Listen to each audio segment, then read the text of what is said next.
اسلام آباد پولیس نے تحریک انصاف کے لانگ مارچ سے نمٹنے کے لیے تیاریاں تیز کر دی ہیں۔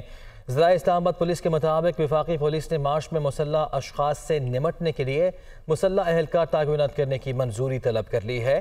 تحریک انصاف کے لانگ مارچ میں مسلح جتھوں سے نمٹنے کے لیے QRF تعینات کی جائے۔ اسلام آباد پولیس کے حکام کے مطابق وزارت داخلہ سے مسلح انسداد دہشت گردی اسکواڈ اور سینئر آفیسرز تعیناتی کی اجازت بھی طلب کی گئی ہے۔ مارچ سے قریبی فاصلے پر مسلح انسداد دہشت گردی اسکواڈ کی تعیناتی کریں گے۔ مارچ کے شرکاء فورس پر فائرنگ کرنے کی صورت میں QRF فوری حرکت میں لائی جائے گی۔ وزیر داخلہ رانا ثناءاللہ نے کہا ہے کہ عمران خان سیاسی دہشت گرد ہیں، مذاکرات کی بات پر گالیاں دیتے ہیں۔ PTI لانگ مارچ کے اسلام آباد میں داخلے کا معاملہ عدالت میں زیر سماعت ہے، کورٹ کے اجازت دینے پر حکومت رکاوٹ نہیں ڈالے گی۔ کیا حکومت کی جانب سے کوئی پلان ہے مذاکرات کے آغاز کا؟ جیسے آپ کہہ رہے ہیں کہ دروازے جو ہے وہ کھلے رہنے چاہیے۔ نہیں تو ہم کیا مذاکرات کا پلان آپ کو پیش کریں کہ تاکہ آج ہی شام کو جو ہے وہ گالیاں پڑنی شروع ہو جائیں؟ کوئی ارادہ ہے آپ کا؟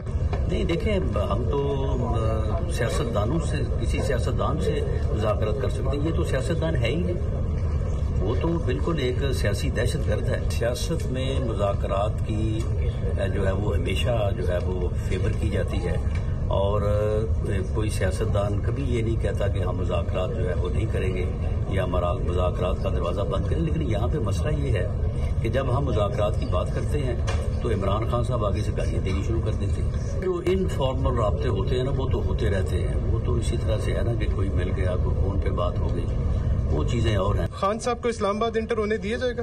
اگر جو پیرامیٹرز سپریم کورٹ اور ہائی کورٹ نے فکس کیے ہیں، اور اب کیونکہ معاملہ سب جوڈس ہے اسلام آباد ہائی کورٹ میں، تو اگر ان کو آبزرو کرنے کی وہ یقین دہانی جو ہے وہ اسلام آباد ہائی کورٹ کو کرواتے ہیں تو پھر ان کو جو ہے وہ بالکل معاملہ یہ ہے کہ بل تو آخر پارلیمنٹ میں گورنمنٹ نہیں لانا ہے، لیکن اس کے اوپر ڈسکشن ہوگی، کنسنسس ہوگا۔ اگر ہمارے صحافی بھائی جو ہیں اگر وہ اس ویو کو کہ یہ اظہار رائے کی آزادی کو ڈیمیج کر رہا ہے تو نہیں کیا جائے۔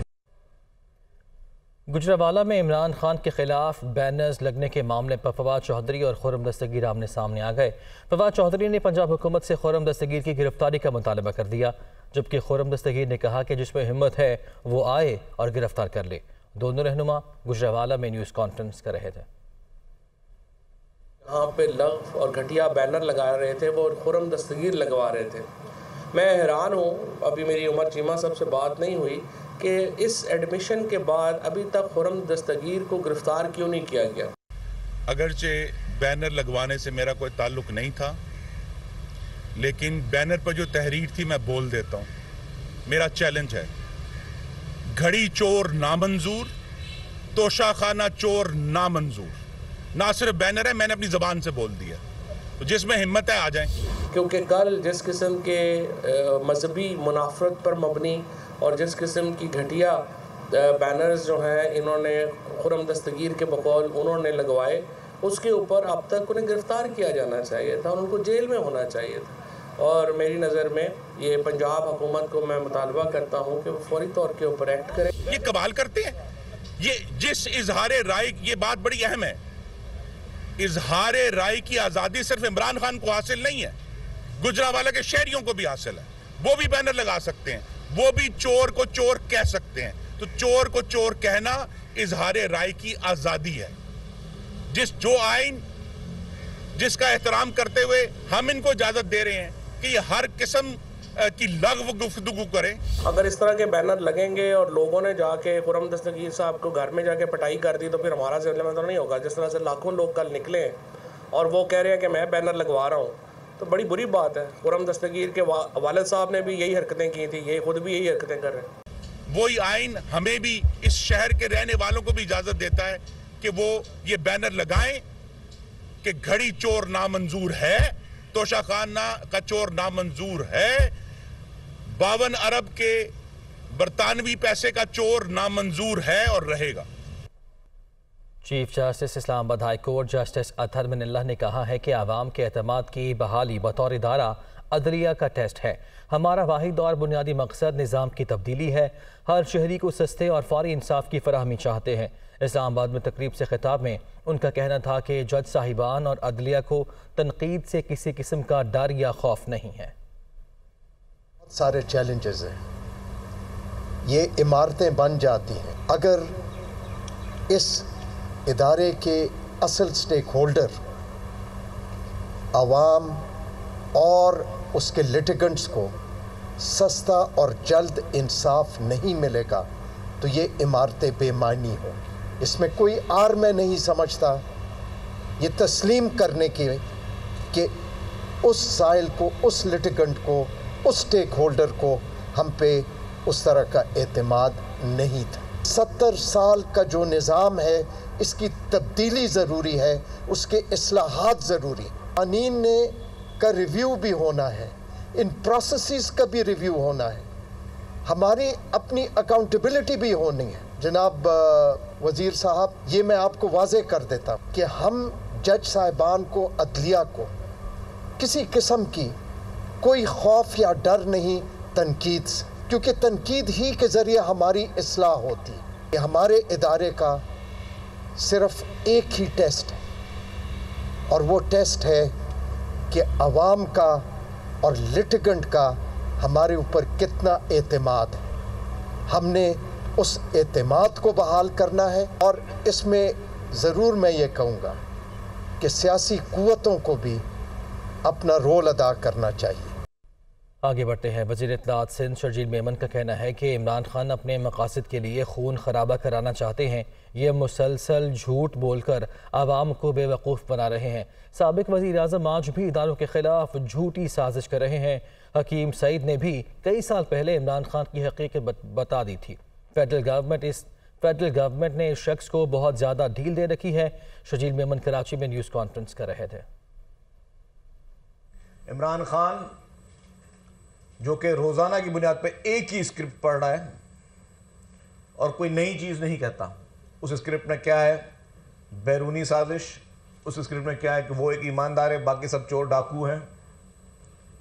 اس اسکرپٹ میں کیا ہے کہ ہمارے اداروں کو نشانہ بنانا، اور اس اسکرپٹ میں یہ ہے کہ کسی بھی صورت میں اس ملک میں خون خرابہ کرنا جس سے کہ وہ اپنے مقاصد پہ کامیاب ہو جائے۔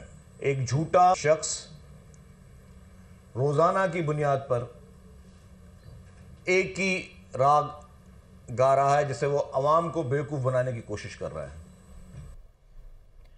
صوبائی وزیر محنت سعید غنی کہتے ہیں کہ پی ٹی آئی بطور جماعت کرپٹ ہے۔ بیرونی فنڈنگ کی بدولت عمران خان ریاستی اداروں کے خلاف تنقید کر رہے ہیں۔ پولیس کی نفری کی کمی کی وجہ سے بلدیاتی الیکشن نہیں ہو رہے۔ پیپلز پارٹی کے تمام امیدواران کی خواہش ہے کہ الیکشن کا انعقاد ہو۔ وہ کراچی میں کمیونٹی سینٹر کا افتتاح کرنے کے بعد میڈیا سے بات کر رہے تھے۔ بطور ایک جماعت کرپٹ ہے۔ میں ہمیشہ مثال دیتا ہوں کہ پیپلز پارٹی پہ الزام لگتا ہے کہ حکومت میں آ گئی تو کرپشن کر لی، نون لیگ پہ الزام لگتا ہے کہ حکومت میں آ گئی تو کرپشن کر لی۔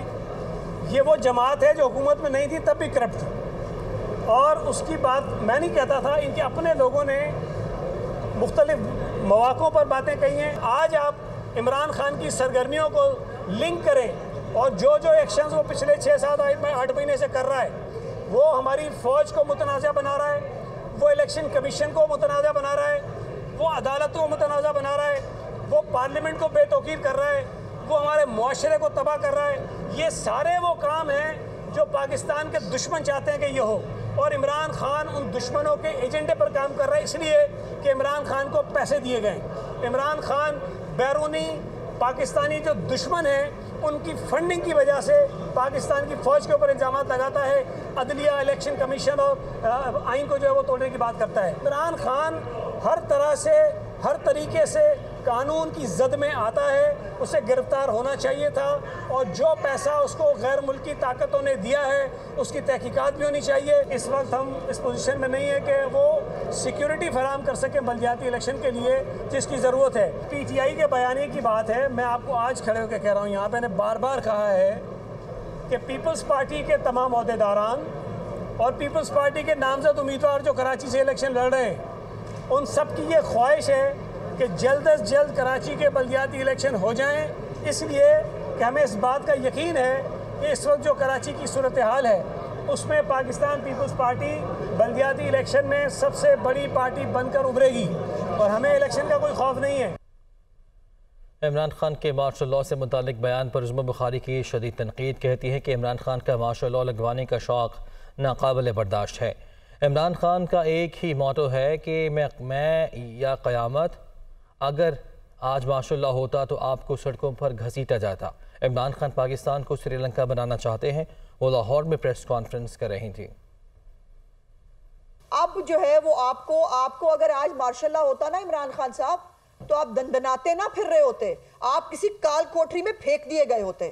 آپ کے جو ارد گرد سارے کھڑے ہیں نا، ان میں سے کوئی ایک بتا دیں جس نے کبھی جمہوریت کے لیے ایک ڈنڈا بھی کھایا ہو، جن کی جمہوریت کے لیے ایک لحظے کی بھی کوئی کنٹریبیوشن ہو، جو آپ کے ارد گرد کھڑے ہیں سارے، ان کو جو ہے وہ گھسیٹا جا رہا ہوتا سڑکوں کے اوپر اگر مارشل لاء ہوتا آج۔